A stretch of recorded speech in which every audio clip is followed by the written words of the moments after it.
শঙ্কার সব মেঘ কেটে গেছে।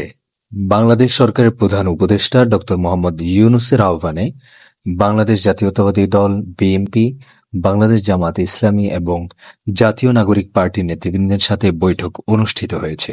খুব দ্রুত সংস্কার ও নির্বাচনী রোডম্যাপ আসবে। দলগুলো প্রধান উপদেষ্টাকে সহযোগিতা করার আশ্বাস দিয়েছে। জুলাই ঘোষণাপত্র জুলাই মাসের মধ্যে আসবে বলে জানিয়েছে। কোনো দল নয়, জনগণের প্রতি প্রতিশ্রুতিবদ্ধ হতে হবে ডক্টর ইউনূসকে আহ্বান জানিয়েছে এনসিপি। নির্বাচনের আগে সংস্কারের দাবি জানিয়েছে বাংলাদেশ জামাত ইসলামী। বিতর্কিতদের বাদ দিয়ে উপদেষ্টা পরিষদ পুনর্গঠনের দাবি জানিয়েছে বিএনপি। ডিসেম্বর থেকে জুনের মধ্যে নির্বাচনের কথা বলছেন প্রধান উপদেষ্টা, প্রেস সচিব। উপদেষ্টার পরিষদের জরুরি বৈঠকে রাজনৈতিক দলগুলোর সঙ্গে বসার পর সব ধরনের শঙ্কা কেটে গেছে বলে মন্তব্য করা হয়েছে। তার আগে প্রধান উপদেষ্টা পদ ত্যাগের আভাস দিয়েছিলেন।